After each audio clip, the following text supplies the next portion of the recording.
নমস্কাৰ আপোনালোক সকলোকে পুনৰবাৰ আপোন নিউজৰ অন্য এটা ভিডিঅ' লৈ স্বাগতম জনাইছো। কিবানো বিৰতিৰ পাছত পুনৰবাৰ আপোনালোক সকলোৰে কাৰণে ভিডিঅ' লৈ আহিছো। আজি আপোনালোকক এই ভিডিঅ'টোত জনাম এই জানুৱাৰী মাহত ঘোষণা কৰা প্ৰায় 16টাকৈ ভাল খবৰ। প্ৰায় 16টা ভাল খবৰৰ বিষয়ে আপোনালোকক আজি এই ভিডিঅ'টোত জনাম। তো ভিডিঅ'টো প্ৰথমৰ পৰা শেষলৈকে চাই থাকিব। ইয়াৰ আগতেও এনেকুৱা ধৰণৰ এটা দীঘলীয়া ভিডিঅ' বনাইছিলো যিটোত আপোনালোকে বহুতেই বৰফ দিছে সেই দীঘলীয়া ভিডিঅ'টোত। তো আশা কৰোঁ আপোনালোকে এই ভিডিঅ'টো অকণমান বৰফ দিব, কাৰণ এই ভিডিঅ'টো অকণমান দীঘলীয়া খবৰ কাৰণে গৈ আছে। তো ভিডিঅ'টো প্ৰথমৰ পৰা শেষলৈকে চাই থাকিব। আপোনালোক সকলোৰে বাবেও ঘোষণা কৰে সেই 16টা ভাল খবৰ কি মই আজি আপোনালোকক তাৰ ওপৰতে জনাম। তো মই শ্ৰীপাঞ্জন গগৈ, আপোনালোকে চাই আছে আপোন নিউজ। আহক আৰম্ভ কৰোঁ আজিৰ ভিডিঅ'। আগবাঢ়িছো প্ৰথমটো ভাল খবৰ ফালে। প্ৰথমটো ভাল খবৰ অৱশ্যে চৰকাৰী কৰ্মচাৰীসকলৰ কাৰণে ওলাইছে, আৰু প্ৰথমটো ভাল খবৰত প্ৰায় 3টাকৈ ভাল খবৰ জড়িত হৈ আছে চৰকাৰী কৰ্মচাৰীসকলৰ বাবে। এই 3টা ভাল খবৰনো কি? প্ৰথমটো ভাল খবৰ হৈছে 1 এপ্ৰিলৰে পৰা চৰকাৰী কৰ্মচাৰীসকলে নগদবিহীনভাৱে সম্পূৰ্ণ বিনামূলীয়া চিকিৎসা লাভ কৰিব। চৰকাৰী কৰ্মচাৰীসকলে বিভিন্ন ধৰণৰ বেমাৰ আজাৰত তেওঁলোকে চিকিৎসা বীমা লাভ কৰিব। অকল সেয়াই নহয়, 13,000 ফিক্সড পে পোৱা প্ৰত্যেকজন মাষ্টাৰ ৰোল কৰ্মচাৰীয়ে লাভ কৰিব একোটাকৈ ভাড়া ঘৰৰ বাবে বোনাছ। তাৰ লগতে 2005 চনত NPS প্ৰৱৰ্তনৰ পূৰ্বে প্ৰকাশ পোৱা বিজ্ঞাপনৰ ভিত্তিত যিসকল লোকে নেকি চাকৰি লাভ কৰিছিলে তেওঁলোকে OPSৰ সুবিধা লাভ কৰিব বুলি জনাইছে। মানে 2005 চনত NPS প্ৰৱৰ্তন হৈছিলে, নেশ্যনেল পেনশ্যন স্কিম, য'ত নেকি কোনো ধৰণৰ পেনশ্যন পাতি দিয়া নহয়। আগতে আছিলে অল্ড পেনশ্যন স্কিম। তো সেই অল্ড পেনশ্যন স্কিমত কি হয়, মানুহক পেনশ্যন প্ৰদান কৰে যেতিয়া তেওঁলোক অৱসৰ লয় কোনো এজন চৰকাৰী কৰ্মচাৰী, কিন্তু আজিকালিতো পেনশ্যন নিদিয়ে। তো কৈছে যে 2005 চনৰ পূৰ্বে যদি বিজ্ঞাপন প্ৰকাশ পোৱা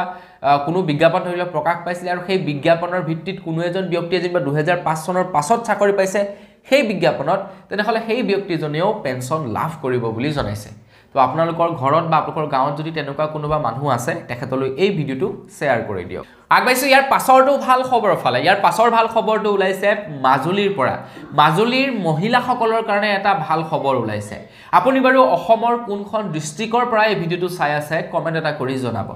আপুনি যদি মাজুলীৰ পৰা এই ভিডিঅ'টো চাই আছে, তেন্তে আপোনালোকৰ কাৰণে ওলোৱা ভাল খবৰটো, বা আপোনালোকৰ মা, আপোনালোকৰ ভণ্টি বা আপোনালোকৰ বাইদেউৰ কাৰণে ওলোৱা ভাল খবৰটো হৈছে মাজুলীত এতিয়া প্ৰায় 39টা চাকৰিৰ পদ মুকলি কৰি দিয়া হৈছে। চাকৰিসমূহ হৈছে অংগনবাদী কৰ্মী, চাকৰিসমূহ হৈছে অংগনবাদী সহায়িকা পদৰ কাৰণে, চাকৰিসমূহ হৈছে আশা বাইদেউৰ কাৰণে।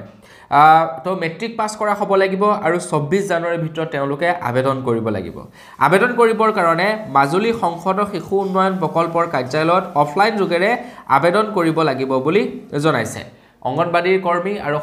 সহায়িকাৰ বাবে প্ৰায় 39টা পদ ওলাইছে। তো আপোনালোকে যদি আবেদন কৰিব বিচাৰে, আপুনি যদি মাজুলীৰ পৰা চাই আছে, তেন্তে আবেদন কৰিব পাৰে। কেৱল মাজুলীৰ যিসকল স্থায়ী বাসিন্দা তেওঁলোকেহে আবেদন কৰিব পাৰিব। মাজুলীৰ বাহিৰৰ যিসকল আছে তেওঁলোকে কিন্তু আবেদন কৰিব নোৱাৰিব। আগবাঢ়িছোঁ ইয়াৰ পাছৰটো ভাল খবৰৰ ফালে। আপোনালোকৰ ঘৰৰ ফ্ৰণ্টৰ ৰাস্তাটোৰ অৱস্থা বাৰু একেবাৰে বেয়া নেকি? বা আপোনালোকে ক'ৰবাত বেয়া ৰাস্তা দেখিছে নেকি? নিশ্চয় আপোনালোকে ক'ৰবাত নহয় ক'ৰবাত বেয়া ৰাস্তা দেখিছে। হয়তো আপোনালোকৰ ঘৰৰ ফ্ৰণ্টৰ ৰাস্তাটোও বেয়া,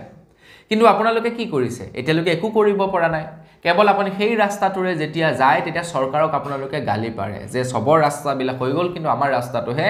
এতিয়ালৈকে নহ'ল। কি উন্নয়ন কৰিছে, ৰাস্তাটোকে ভাল কৰিব পৰা নাই। গালি দিয়াৰ বাহিৰেতো আমি একো কৰিব নোৱাৰোঁ। ফ্ৰণ্টতটো গালি দিব নোৱাৰোঁ, মনে মনে গালি দি থাকোঁ। এইটো হয়তো সকলোৰে লগতে সংঘটিত হয়। কিন্তু অসম চৰকাৰ ফালৰ পৰা ঘোষণা কৰিছে যে শীঘ্ৰেই এতিয়া নতুন এপ্লিকেশ্যন মুকলি কৰা হ'ব, যিটো এপ্লিকেশ্যনত আপোনালোকে আপোনালোকৰ ঘৰৰ ফ্ৰণ্টৰ ৰাস্তাটো যদি দুৰৱস্থা হৈ আছে, বা আপোনালোকে যি ৰাস্তাৰেই যাব সেই ৰাস্তাটো যদি অৱস্থা বেয়া দেখে, ফটো ক্লিক কৰি সেই এপছটোত আপোনালোকে আপলোড কৰিব পাৰিব, আৰু খুব সোনকালে সেই ৰাস্তাটো মেৰামতি কৰিব বুলি জনাইছে অসম চৰকাৰৰ ফালৰ পৰা। আমাৰ অসমৰ ৰাস্তা ঘাইপথ উন্নত কৰিবৰ কাৰণে এই ব্যৱস্থা হাতত লৈছে অসম চৰকাৰৰ ফালৰ পৰা। তো কেনেকুৱা লাগিছে এই নতুন নিয়মটোৰ বিষয়ে জানি? তো কমেণ্ট এটা কৰি জনাবলৈ কিন্তু আপোনালোকে একেবাৰেই নাপাহৰিব, আৰু যদি ভাল লাগিছে তেন্তে লাইক এটা কিন্তু ডেফিনেটলি কৰিব। আগবাঢ়িছোঁ ইয়াৰ পাছৰটো খবৰৰ ফালে। ইয়াৰ পাছৰ খবৰটো ওলাইছে যে এই জানুৱাৰী মাহত এই জানুৱাৰী মাহত আমাৰ অসমৰ কৃষি বিভাগৰ তৰফৰ পৰা প্ৰায় 2 কোটি টকা ব্যয় সাপেক্ষে প্ৰায় 10,000 হিতাধিকাৰীক বিভিন্ন ধৰণৰ কৃষিৰ লগত জড়িত আচবাব প্ৰদান কৰে বুলি জনাইছে এই জানুৱাৰী মাহত প্ৰায় 2 কোটি টকাৰ ব্যয় সাপেক্ষে প্ৰায় 10,000 হিতাধিকাৰীক বিভিন্ন ধৰণৰ আচবাব বিতৰণ কৰে অসমৰ কৃষি বিভাগৰ তৰফৰ পৰা তো খেতিয়কসকলক অকণমান উৎসাহিত কৰিবৰ কাৰণে অসম চৰকাৰ ফালৰ পৰা এই পদক্ষেপ লৈছে আৰু বিভিন্ন সময়ে কৃষকসকলক বিভিন্ন যন্ত্ৰপাতি আগবঢ়াই থাকে অসমৰ কৃষি বিভাগৰ ফালৰ পৰা তো আপোনালোকে যদি তেনেকুৱা ধৰণৰ বস্তুপাতি বা আহিলাবিলাকৰ যদি আপোনালোকে সুবিধা ল'ব বিচাৰে আপোনালোকে কি কৰিব আপোনালোকৰ জিলা কৃষি বিভাগত নতুবা আপোনালোকৰ ব্লকত গৈ খবৰ লৈ থাকিব এইবিলাক সময়ে আহি থাকে যিবিলাক নেকি অকণমান গোপনভাৱে আহে এইবিলাক ক'তো প্ৰকাশ পোৱা নাযায় তো যদি আপোনালোকে খবৰ পায় আবেদন কৰি এইবিলাক সুবিধা ল'ব পাৰে যদি ঘৰতে সোমাই থাকে তেন্তে এই সুবিধা ল'ব নোৱাৰিব আগবাইছো ইয়াৰ পাছৰটো ভাল খবৰৰ ফালে ইয়াৰ পাছৰ ভাল খবৰটো হৈছে অসম চৰকাৰৰ ফালৰ পৰা নিৰ্মাণ সখী নামৰ নতুনকৈ এটা পৰ্টেল মুকলি কৰিছে যিটো পৰ্টেলত আমাৰ অসমৰ প্ৰত্যেকজন কাম কৰা ব্যক্তিয়ে ৰেজিষ্টাৰ কৰিব পাৰিব আৰু তেওঁলোকক এটা নিৰ্দিষ্ট আইডি প্ৰদান কৰা হ'ব যিসকল লোকে নেকি ই-শ্ৰম পৰ্টেলত ৰেজিষ্টাৰ কৰিছিলে তো সেই সকল লোকে এই পৰ্টেলটোৰ হৈতে ই-শ্ৰম পৰ্টেলটোক এক প্ৰকাৰে লিংক কৰিব পাৰিব বুলি ক'ব পাৰি তো আমাৰ অসম চৰকাৰ ফালৰ পৰা অনাগত সময়ত যিবিলাক নেকি কাম কৰা ব্যক্তি আছে তেওঁলোকক যদি সুবিধা পাতি প্ৰদান কৰে তো এই পৰ্টেলটোৰ জৰিয়তে তেওঁলোকক সুবিধা পাতিবিলাক প্ৰদান কৰি থাকিব গতিকে আপোনালোকে যদি এজন শ্ৰমিক এতিয়ালৈকে যদি আপোনালোকে আবেদন কৰা নাই নিৰ্মাণ সখী এপ্লিকেশ্যন পৰ্টেলটোত তো আপোনালোকে শীঘ্ৰেই আবেদন কৰক মই আপোনালোকক ৱেবছাইটটো জনাই দিছোঁ ৱেবছাইটটো হৈছে www.abocwb.assam.gov.in এই পৰ্টেলটোত আপোনালোকে যাব গৈ আপোনালোকে ৰেজিষ্টাৰ কৰিব আপুনি যদি এজন শ্ৰমিক হয় আগবাইছো ইয়াৰ পাছৰটো খবৰ ফালে ইয়াৰ পাছৰ খবৰটো ওলাইছে লাখপতি বাইদেউ আঁচনিৰ ওপৰত যিসকল মহিলা নেকি আত্মসহায়ক গোটত আছে সেই সকল মহিলাক 10,000 টকাকৈ প্ৰদান কৰাৰ কথা আছিলে অসমৰ মুখ্যমন্ত্ৰী ডক্টৰ হিমন্ত বিশ্ব শৰ্মাদেৱে অসমৰ মুখ্যমন্ত্ৰী ডক্টৰ হিমন্ত বিশ্ব শৰ্মাদেৱে জনাইছে যে লাখপতি বাইদেউ আঁচনিৰ দুটা পৰ্যায়ত ভেৰিফিকেশ্যন হ'ব তো দুটা পৰ্যায়ত ভেৰিফিকেশ্যন হোৱাৰ পাছত আপোনালোকক পইচাসমূহ প্ৰদান কৰা হ'ব আৰু তাৰ পূৰ্বে আপোনালোকক এটা ট্ৰেইনিং প্ৰদান কৰা হ'ব আৰু সেই ট্ৰেইনিংটো প্ৰদান কৰিহে আপোনালোকক সেই 10,000 টকাটো দিব বুলি জনাইছে এটা কিহৰ ওপৰত ট্ৰেইনিং হ'ব সাপোজ যেনিবা আপোনালোকে সেই 10,000 টকাটো পাবৰ কাৰণে চৰকাৰক জনাইছে যে মই গাহৰি পোহ পালন কৰিম এটা চৰকাৰে আপোনালোকক গাহৰি পোহ পালন কৰিবৰ কাৰণে কেইটামান ট্ৰেইনিং প্ৰদান কৰিব যে কেনেকৈ আপোনালোকে গাহৰি ফাৰ্মখন ৰাখিব লাগিব কি খাদ্য খুৱাব লাগিব এনেকুৱা ধৰণৰ ট্ৰেইনিং বিলাক আপোনালোকক প্ৰদান কৰিব তাৰ পাছতহে আপোনালোকক সেই 10,000 টকাটো প্ৰদান কৰিব অসমৰ মুখ্যমন্ত্ৰী ডক্টৰ হিমন্ত বিশ্ব শৰ্মাদেৱে ঘোষণা কৰিছে যে খুব শীঘ্ৰেই আপোনালোকক সেই 10,000 টকাটো মুকলি কৰি দিব বুলি জনাইছে তো খুব শীঘ্ৰে বুলি ক'লেও অসম চৰকাৰৰ ওচৰত বৰ বিশেষ টকা নাই বৰ্তমান সময়ত হয়তো চাগে 2026 চনৰ বিধানসভা নিৰ্বাচনৰ আগ মুহূৰ্তত মুকলি কৰি দিব সেই ধনসমূহ আগবাইছো ইয়াৰ পাছৰটো ভাল খবৰৰ ফালে ইয়াৰ পাছৰ ভাল খবৰটো ওলাইছে আমাৰ অসমৰ যিসকল নেকি সবজি বেপাৰী আছে যিসকল নেকি তামোল বেপাৰী আছে মানে যিসকল নেকি ক্ষুদ্ৰ ব্যৱসায়িক আছে তেওঁলোকৰ কাৰণে এটা ভাল খবৰ ওলাইছে আমাৰ অসমত তেওঁলোকৰ কাৰণে নতুনকৈ এটা নিয়ম প্ৰৱৰ্তন কৰিবলৈ গৈ আছে অসম চৰকাৰে অসমৰ কেবিনেটৰ বৈঠকত সিদ্ধান্ত লৈছে এতিয়াৰে পৰা বজাৰত শাক-পাচলি আৰু তামোল পাণ বিক্ৰী কৰিলে মহলদাৰক দিব নালাগে কোনো ধৰণৰ টেক্স এই সিদ্ধান্ত লৈছে অসম কেবিনেটৰ বৈঠকত তো যিসকল মানে সৰু তামোল বেপাৰী আছে ৰাস্তাৰ কিনাৰতে তামোল কেইটামান লৈ তেওঁলোকে বিক্ৰী কৰি আছে শাক-পাচলি কেইটামান লৈ বিক্ৰী কৰি আছে তো তেওঁলোকে কোনো ধৰণৰ মহলদাৰক বা এই যে হাতখোৱা লয় তো তেওঁলোকক হাতখোৱা বা টেক্স প্ৰদান কৰিব নালাগে বুলি জনাইছে এটা দেখা যাওক এই নিয়মটো কেতিয়াৰ পৰা প্ৰৱৰ্তন হয় আৰু হয়তো সবজি বেপাৰীসকলে বা তামোল পাণৰ বেপাৰীসকলে এই নিয়মটো বিষয়ে জানি ভাল পাব আগবাইছো ইয়াৰ পাছৰটো ভাল খবৰৰ ফালে ইয়াৰ পাছৰ ভাল খবৰটো হৈছে ডিব্ৰুগড় আৰু যোৰহাটবাসীৰ কাৰণে আমাৰ অসমৰ ডিব্ৰুগড় আৰু যোৰহাটত এতিয়া অসম চৰকাৰে নিৰ্মাণ কৰিবলৈ গৈ আছে দুটা দুগ্ধ শোধনাগাৰ মানে গাখীৰ পিউৰিফাই কৰিব পৰা দুটাকৈ ডাঙৰ মেচিন বহাবলৈ গৈ আছে দুটা প্ৰকল্প বৃহৎ প্ৰকল্প বহাবলৈ গৈ আছে যাৰ ফলত নেকি এই যিসকল নেকি গাখীৰ সৰু ক্ষুদ্ৰ গাখীৰ বিক্ৰেতা আছে তেওঁলোকে খুব সহজতে গাখীৰসমূহ তেওঁলোকে বিক্ৰী কৰিব পাৰিব বা যিবিলাক নেকি গাখীৰৰ সমবায় আছে তেওঁলোকে গাখীৰবিলাক পিউৰিফাই কৰিব পাৰিব তেওঁলোকে বেছি টকা খৰচা কৰিব নালাগে কম টকাতে গাখীৰসমূহ পিউৰিফাই কৰিব পাৰিব বুলি জনাইছে তাৰ লগতে আৰু এটা ভাল খবৰ ওলাইছে যিসকল নেকি গাখীৰ বিক্ৰেতাই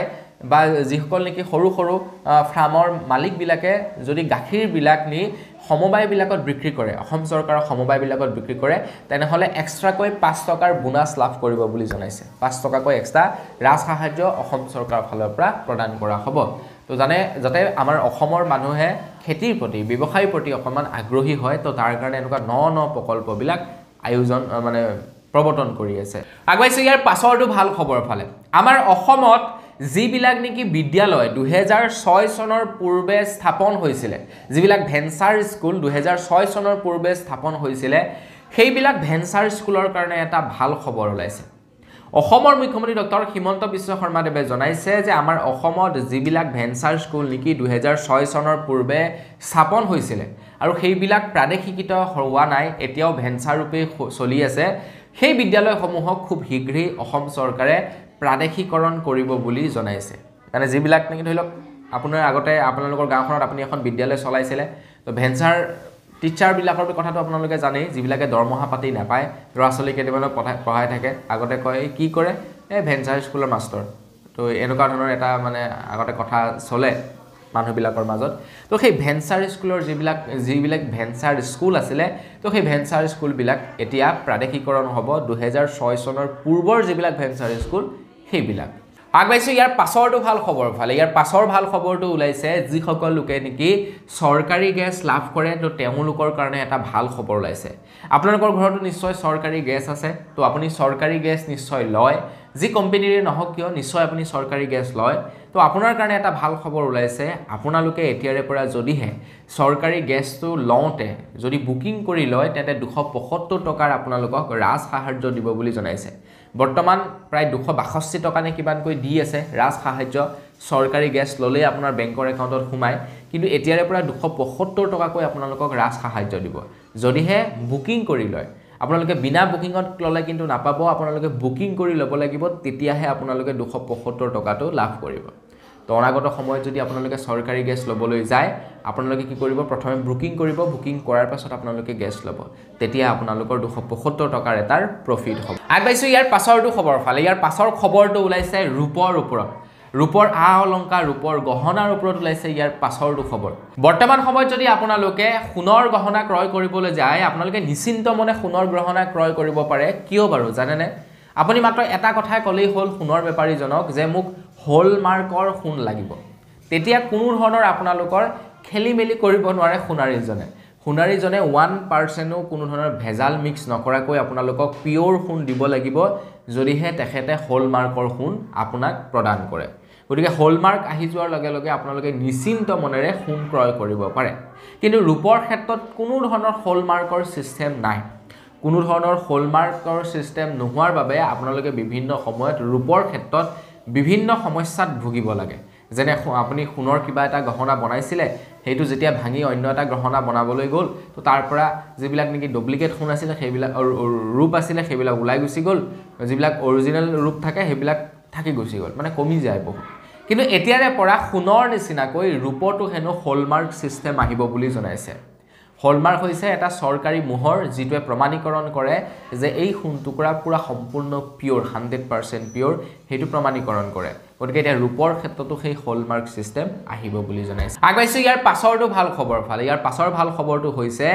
ভাৰত চৰকাৰে এতিয়া ভাৰত পোল নামেৰে এক বিশেষ পোৰ্টেলৰ শুভাৰম্ভণি কৰিছে এই পোৰ্টেলত আমাৰ ভাৰতবৰ্ষত যিমান বিলাক নেকি CBI CID ED Assam police Delhi police যিমান বিলাক নেকি প্ৰশাসন আছে প্ৰত্যেকই এই ভাৰত পোলৰ হৈতে একযোগ হৈ থাকিব বুলি জনাইছে এখন জালৰ নিচিনাকৈ কাম কৰিব যিখন জালত ধৰিলক আপোনাৰ মানে প্ৰত্যেকটো যিমান বিলাক নেকি আছে ED হওক CBI হওক প্ৰত্যেকই সেই জালখনৰ হৈতে কানেক্ট হৈ থাকিব বুলি জনাইছে তো আমাৰ বাহিৰৰ দেশত আছে আমেৰিকাত যেনেকৈ ইন্টাৰপোল আছে মানে এই ভাৰত পোলে কেনেকুৱা ধৰণৰ সহায় কৰিব বা ভাৰত পোলৰ দ্বাৰা কি হ'ব সাপোজ যেনিবা কোনো এজন ব্যক্তিয়ে যেনিবা সাপোজ অসমত কিবা এটা ক্ৰাইম কৰিলে তেখেতে কিবা কাৰণৰ যেনিবা দিল্লীলৈ পলাই গুচি গ'ল ঠিক আছে তো দিল্লীটো যেনিবা সেম তেনেকুৱা ধৰণৰ প্যাটাৰ্নৰ এটা যেনিবা ক্ৰাইম হৈছে তো অসমৰ পুলিচে যেনিবা সেই ব্যক্তিজনক ধৰিব বিচাৰিলে তো অসমৰ পুলিচে কি হ'ব তেতিয়া দিল্লীৰ যিকোনো তথ্য তাৰ পৰা ধুনীয়াকৈ ল'ব পাৰিব বা দিল্লী চৰকাৰেও আসামৰ পৰা যিকোনো তথ্য তেনেকুৱাকৈ ল'ব পাৰিব যাতে সহায় হয় তেওঁলোকে ইটোৱে সিটোৰ যাতে কোনো ডাটা সুন্দৰকৈ শ্বেয়াৰ কৰি ল'ব পাৰে তো তাৰ কাৰণে এই ভাৰত পোল পৰ্টেলটো মুকলি কৰিছে ইয়াৰ ফলত আমাৰ একো লাভ নহয় কিন্তু যিসকল নেকি ইডি সিবিআই তো তেওঁলোকৰ ৰিসাৰ্চ কৰোতে তেওঁলোকৰ ইনভেষ্টিগেশ্যন কৰোতে সুবিধা হ'ব আগবাইছো ইয়াৰ পাছৰটো ভাল খবৰ ফালে ইয়াৰ পাছৰ ভাল খবৰটো ওলাইছে চৰকাৰী কৰ্মচাৰীসকলৰ কাৰণে তো চৰকাৰী কৰ্মচাৰীসকল কেন্দ্ৰ চৰকাৰৰ কৰ্মচাৰীসকলৰ প্ৰায় ডিএ বৃদ্ধি পাব বুলি খবৰ ওলাইছে ডিএ আৰু ডিএ বৃদ্ধি পাই প্ৰায় 56% লৈকে যাব বুলি জনাইছে যিবিলাক নেকি কেন্দ্ৰ চৰকাৰৰ চাকৰিয়াল আছে তেওঁলোকৰ কাৰণে হেইটো ভাল খবৰ তো অসম চৰকাৰৰ চাকৰিয়ালৰ কাৰণে নহয় কিন্তু হেইটো মনত ৰাখিব কেৱল কেন্দ্ৰ চৰকাৰৰ চাকৰিয়ালৰ বাবে আগবাইছো ইয়াৰ পাছৰটো ভাল খবৰ ফালে ইয়াৰ পাছৰ ভাল খবৰটো ওলাইছে ই-শ্ৰম পৰ্টেলৰ ওপৰত আপোনালোকে বাৰু ই-শ্ৰম পৰ্টেলত ৰেজিষ্টাৰ্ড কৰি ৰাখিছেনে নাই ৰখা কমেন্ট এটা কৰি জনাবচোন এতিয়া ই-শ্ৰম পৰ্টেলৰ ওপৰত খবৰ ওলাইছে যে এতিয়াৰে পৰা ই-শ্ৰম পৰ্টেল প্ৰায় 22টা ভাষাত উপলব্ধ বুলি জনাইছে মানে আপোনাৰ যদি কিবা কাম থাকে আগতে হয়তো হিন্দী নহলে ইংলিছত এই দুইটা ল্যাঙ্গুৱেজত আপোনালোকে সেই পৰ্টেলটোত কাম কৰিব পাৰে কিন্তু কিছুমান এনেকুৱা মানুহ আছে যিবিলাক মানুহে হিন্দী আৰু ইংলিছ দুয়োটাই বুজি নাপায় তেওঁলোকে কেৱল তেওঁলোকৰ লোকেল ল্যাঙ্গুৱেজটো বুজি পায় তো তেওঁলোকৰ কি হ'ব তো সেইভাবে হিন্দী ইংলিছকে ধৰি বাংলা মাৰাঠী এনেকুৱা অসমীয়া প্ৰায় 22টা ভাষাত এতিয়া উপলব্ধ ই-শ্ৰম পৰ্টেল তো আপোনালোকেও এতিয়া ই-শ্ৰম পৰ্টেলৰ প্ৰায় 22টা ভাষাত কাম কৰিব পাৰিব আগবাইছো ইয়াৰ পাছৰটো ভাল খবৰ ফালে এই জানুৱাৰী মাহত ঘোষণা কৰা পাছৰটো ভাল খবৰ ফালে আপোনালোকে বাৰু স্বনিৰ্ভৰশীল নাৰী আঁচনিক এপ্লাই কৰিছিলে নাই আবেদন কৰিছিলে নাই কৰা কমেন্ট এটা কৰি জনাবচোন তো এই আঁচনিখন স্বনিৰ্ভৰশীল তেনেকুৱা আছিল স্বনিৰ্ভৰশীল নাৰী আঁচনি য'ত নেকি শিপিনীসকলে আবেদন কৰিব পাৰিছিলে আৰু সেই শিপিনীসকলে চৰকাৰক নিজে তাঁতশালত বোৱা গামোচা হৈ গ'ল আপোনাৰ চাদৰ মেখেলা হৈ গ'ল সেইবিলাক বিক্ৰী কৰিব পাৰিছিল সেই আঁচনি আপোনালোকে আবেদন কৰিছিলে নাই কৰা কমেন্ট এটা কৰি জনাব এতিয়া অসম চৰকাৰৰ পৰা এই জানুৱাৰী মাহত প্ৰায় 300 মহিলাক গোলাঘাটত তাঁতশাল বিতৰণ কৰে বুলি জনাইছে তাঁতশাল বিতৰণ কৰে প্ৰায় 300 মহিলাক তো আপোনালোকেও যদি আবেদন কৰিছিল চিন্তা কৰিব নালাগে আপোনালোকেও লাহে লাহে সেই বস্তুবিলাক পাই থাকিব আগবাইছো একেবাৰে হেখৰটো ভাল খবৰ ফালে একেবাৰে হেখৰ ভাল খবৰটো ওলাইছে ষ্টুডেন্ট সকলৰ কাৰণে যিসকল ল'ৰা ছোৱালীয়ে নেকি উচ্চ শিক্ষা ল'ব বিচাৰে তেওঁলোকৰ কাৰণে একেবাৰে হেখৰ ভাল খবৰটো ওলাইছে আপোনালোকৰ ঘৰৰ ল'ৰা ছোৱালীও উচ্চ শিক্ষা ল'ব বিচাৰে নেকি আৰু যদিহে উচ্চ শিক্ষা ল'ব বিচাৰে তেওঁলোকৰ কাৰণে এটা ভাল খবৰ ওলাইছে যে আপোনাৰ ঘৰৰ ল'ৰা ছোৱালী যদি উচ্চ শিক্ষা ল'ব বিচাৰে তো তাৰ কাৰণে এতিয়াৰে পৰা টকা পইচা হেঙাৰ হ'ব নোৱাৰে তাৰ বিদ্যাৰ ক্ষেত্ৰত ভাৰত চৰকাৰে ঘোষণা কৰিছে যে বিদ্যা লক্ষ্মী যোজনাৰ অধীনত এতিয়াৰে পৰা উচ্চ শিক্ষা ল'ব বিচৰা ল'ৰা ছোৱালীবিলাকে 10 লাখ টকা লৈকে লোন লৈ উচ্চ শিক্ষা ল'ব পাৰিব বুলি জনাইছে তো আপোনাৰ ল'ৰা ছোৱালীৰ বাবে এটোটাই এডুকেশ্যন লোন হ'ব 10 লাখ টকা লৈকে লাভ কৰিব যদি আপোনাৰ ল'ৰা ছোৱালীক উচ্চ শিক্ষা দিয়াব বিচাৰে এই আঁচনিৰ অধীনত ধন লৈ আপোনালোকে পঢ়ুৱাব পাৰিব তো বন্ধু বান্ধৱীসকল আজি ভিডিঅ'ত জনাবলগীয়া খবৰ ইমান কেইটাই আছিল এই 16টাই আছিল ভাল খবৰ জানি কেনেকুৱা লাগিলে কমেন্ট কৰি জনাব যদি ভাল লাগিলে লাইক এটা কৰিব চেনেল যদি সাবস্ক্ৰাইব কৰা নাই সাবস্ক্ৰাইব কৰি ল'ব পুনৰ এটা ভিডিঅ' লগ কৰাৰ খালি বিদায় বিকিছো ধন্যবাদ জয় অসম